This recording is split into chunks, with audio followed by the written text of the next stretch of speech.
Thanks everyone for joining. This is Emran. This is our podcast, Take Careers in USA. We'll talk about different scenarios about how to get land tech job. Three of us actually came from Bangladesh, and I will introduce myself. My name is Emran. I graduated from Bangladesh University of Engineering Technology in computer science background. Then I came to USA in 2011. I did my master's in computer science from Louisiana State University. Last 14 years, I'm working as a software engineer in the different tech companies like Microsoft, Amazon, and Oracle. That's about me. What about Monirul? Hi everyone, and thanks Imran for having me here. I came to the USA on the spring of 23. I came to University of Nebraska, Omaha, finished my master's in cybersecurity. I graduated on fall of 2025, and right now I am working with election systems and software as a product line engineer. Yeah, that's great journey. What about Tahidul? Hi, I came USA on 2023 in fall. I did my master's in data science and recently I just graduated and I also landed in a job, which is I work as a business system analyst in Duraband. Okay, yeah, that's great. Great to hear. So yeah, we have some very diverse candidates here. So in this podcast, we will mainly focus on actually how we can get better land tech job here. So I would like to know maybe from Monirul first, how is it different the education system here in USA than Bangladesh? What you actually observed there? So in Bangladesh, I completed my undergrad from Khulna University of Engineering Technology. So I would say it's like a top-tier university back in Bangladesh. So if I draw a parallel between these two universities, I would say first thing, here the mostly the courses that I have taken, they had project deliverable at the end of the semester, which actually covered all the course contents. And if you are really passionate about that course, you can go beyond the course contents and have more technologies involved. So that's kind of focuses you learn more on skills that you will need when you join the job and start implementing those skills. On the contrary, back in Bangladesh, it was basically more on theoretical knowledge. Okay. I definitely acknowledge that those theories help me a lot, but those are basically like you understand those theories, sit for the exams, and call it a day. But here you can actually take something of that project and showcase in your resume and tell about those projects when you are interviewing for this position. So this is like kind of the number one difference that I see here. Okay. So to summarize, more pragmatical approach here in USA than actually in Bangladesh, and more project based. Okay. Yeah. So yeah, I totally agree with you. Actually, the more project based means actually you have more exposure to the industry, and since some of the university also work with the industry to understand how to research in those areas, that is really helpful. Yep, that's good to hear. What about Tahidul? What did you actually observe? I would mostly align with Monirul, what he shared. One thing I can add that here I saw that most of the classes I took, there is no exam at all. Okay. Everything is like project or service learning things, where we will solve the real problem to gain real insights. That's helped me in the job and career. That's I can add. Okay. Yep, that's great to hear. But yeah, both of you actually recently landed on the job. So I would ask Tahidul actually how hard it is actually to land a job in USA after graduation. Because when I talk to a lot of people, grad students, so they are a little bit nervous, anxious. Actually, will they land on job? So how much is different than Bangladesh, or actually, I would say also how hard it is to land on a job after graduation. I would say nowadays it is very hard. I think it's for every time. It is hard for every year. Uh, uh, when I just graduated, I started looking for job. Then I saw that no, there is nothing is easy here. We have to go a lot of scrutiny process, lot of interviews, and I also fail a lot of the time. Then I seek help from some of the people, those who can guide me. And at the end, I get a job. Not one job, I get three offer, but I just join one. Okay, that's great to hear. Congratulations. Yeah, I totally hear what you are saying, because when I was graduating actually 2013, that's a long time back, almost 13 years back. At that time, actually, I spent almost 5, 6 months just to land job. And to give you a perspective, guys, actually, it took me 5 months to get an offer, but actually, I got like five more offers in next 3, 4 weeks. So after like 6 months, I have like five offers to choose from. But at the beginning, it was really hard to get like fast full-time job. Yep, I totally agree. What about Monirul? So what have you seen in this like finding job? The first thing I would say is that finding a job is also a full-time job. Yeah, that's great. I think Yeah, I I am like that. borrowing this quote for some of my friends. So essentially, you have all the resources at your disposal.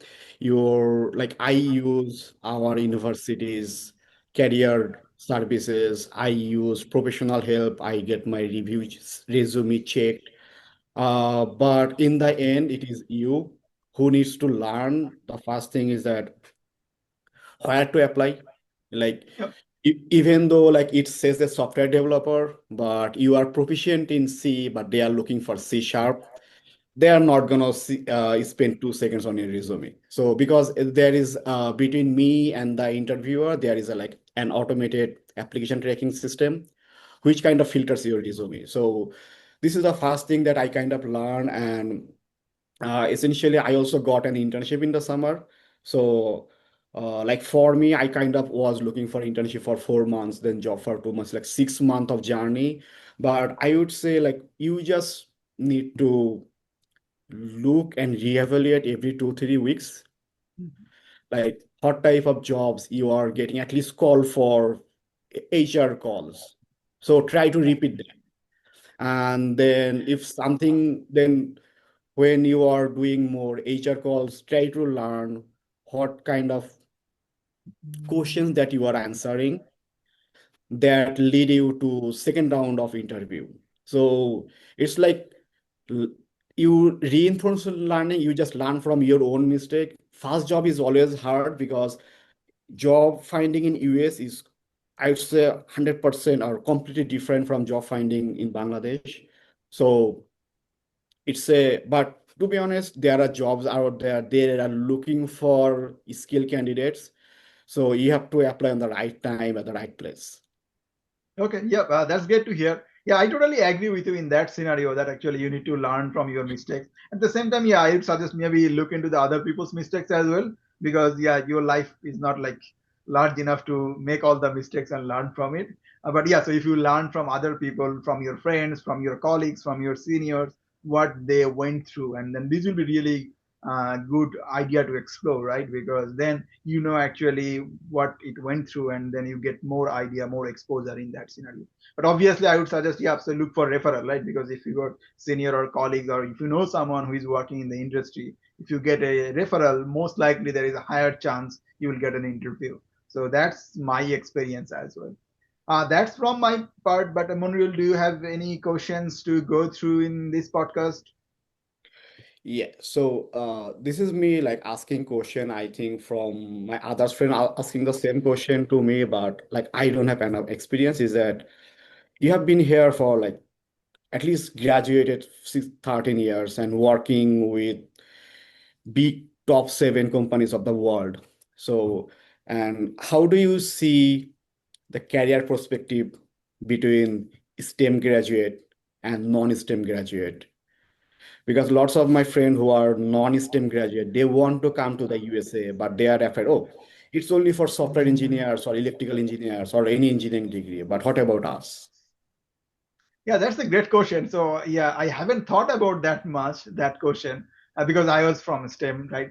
But so to give you some perspective, this STEM and non-STEM changed few years back, last decade, because they increased the like OPT time for STEM graduate. But when I was graduate school, actually, for both STEM and non-STEM, the time was similar.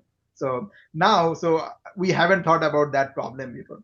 But I would suggest, yeah, there is a lot of opportunity, obviously, in the STEM graduate, but in the non-STEM route, so not that much opportunity, but at the same time there's a less competition also, right? Because when you actually come to USA and then a lot of the people are looking for job in the STEM field, you have a lot of supply as well, because there are a lot of people are coming to USA.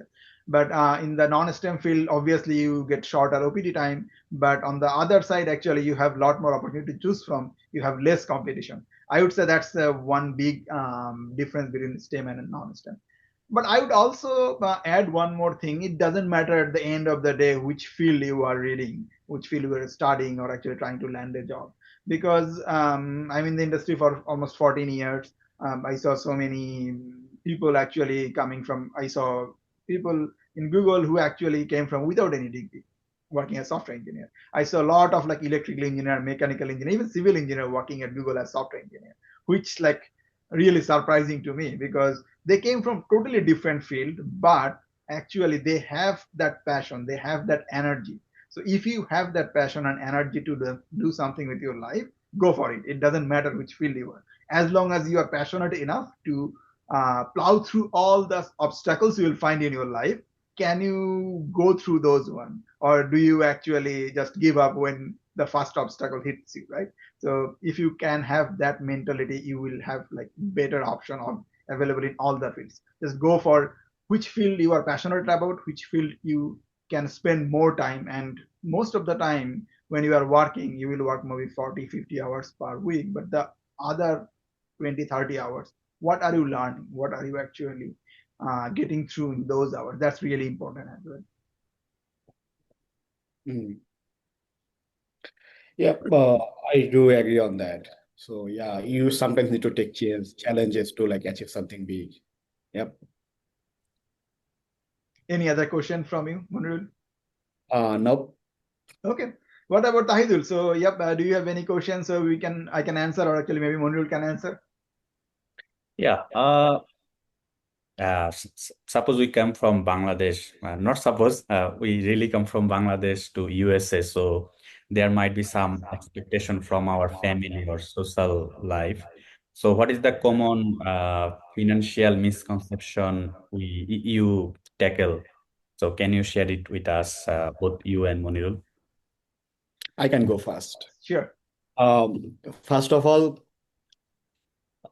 except from very close family and friends, everyone believes that you are just swimming in a pool of money because you are in the USA.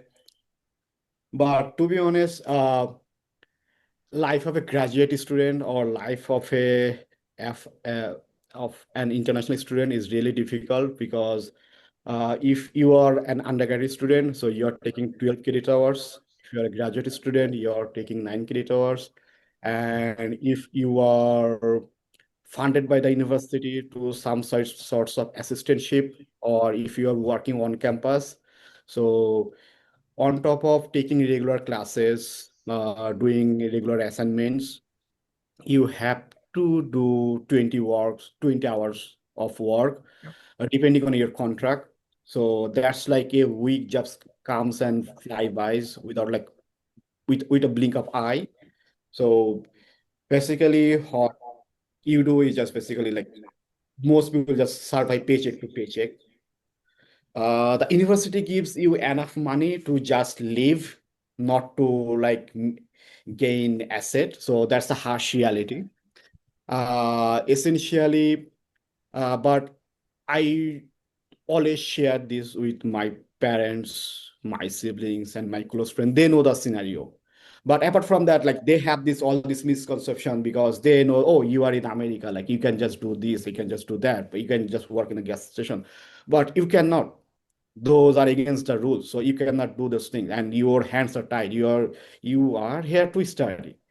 So that's the main goal. So yeah, there are lots of misconception about financial stress. But to be honest, like you are living a better life than a lot of people. So we should be thankful for that. Yeah, I somehow agree with this concept. So yeah, but from my side it's a little bit different because I don't share that much from to my family about the financial condition. But what really happens from people from Bangladesh, they know that actually since you are getting paycheck in dollar, it's really huge amount compared to Bangladesh currency. But on the other hand, they forget two things. One thing actually they forget that you have to pay higher tax here in USA. That's one thing. Second thing is living cost is really high here. In Bangladesh, you can actually share a room or actually can stay with your family. And I know so many families who actually just go to in capital city who are studying or working and just staying with their relatives, right? But you can't do that here. USA is really big. So even if you are in a state or in a city, most likely you won't find any relative in that city. And second thing, actually, it's really hard to find a place where you have to pay for that place as a rent, right? And rent is, I would say, like 20-30% of the cost you are getting paycheck, right? Housing and tax, these are the two things which are typically around 30% each. And if you just delete that 60%, you will find that actually it's not that much higher salary. That's the financial means conception I typically see from the Bangladesh people and also the US people who came here. But on the other hand, actually, you get, I do really agree with Monroe, you do get actually better life here because you have a lot more opportunities. But at the same time, other means conception, I saw that, oh, you are in USA, so you have like a lot of job. As we just heard before, it's not the case. You need to work for it. If you actually put up the hard work, if you are really passionate about doing what you care about, there is a lot of opportunity here. But if you are lazy, if you don't want to do the work, it's really hard place to be in. And there is no one here who will take care of you if you can't take care of yourself. Wow, that's a nice misconception we have. Now we know how to tackle that. That will help us a lot. I want to ask another thing. Suppose masters is around 2 years journey. So I would ask both of you that what plan a enthusiastic student should have for first 6 months, first 1 year, and next 1 year. What is the plan they should have to land on a job or anything they want to achieve? Are you talking about when they are doing the masters or actually after the masters? When they are doing the masters. Okay. So basically, you are asking actually if there is a 2-year program. So what is actually the timeline they need to spend? Yeah, that's a great question. So because yeah, I would be really glad if someone actually told me this, because if you are doing 2 years masters, first 1 year is really a new environment, right? You need to learn so many things. So I would suggest, yeah, focus on first 6 months just to get used to the system. And what is the expectation level? How to actually get a good grade? As we talked about, more courses are project based here, so you need to finish the project, you need to learn all these things, right? So for 6 months I would say spend just to get familiar with the process. But as soon as like you are up with like for 6 months, the second semester I would suggest look for internship, because internship is way easier than full-time job. And typically company wants to hire any like um, undergrad student, like third year, fourth year, and also master's student if you have just one semester just reading here, right, studying here. So look for internship, because internship is always easier to get into, because company doesn't need to take a lot of chance if the contract is only for 3 months, and you also get some money in the process, right? But the good thing about that, when you get internship, you actually meet a lot of people. You actually have extend your horizon to actually the possible employers. Company can reach out to you. They reach out to you in LinkedIn, and most of the time, even when I did the internship, actually they offered me a job just after the internship, and that happens for other big companies as well, like Microsoft, Amazon. If you do a great job in the internship, you have a full-time offer without even full-time going through the interview process. So that's like huge thing. And yep, man, last 6 months before graduation, I see that people do the wrong thing, that actually they, after graduation, they're looking for job. But you are already too late, because when you are doing the internship, I would suggest after the internship, just try apply as many companies as possible. Talk to as many mm, possible employers as possible, because you want to have that offer letter before your graduation. That's the main thing.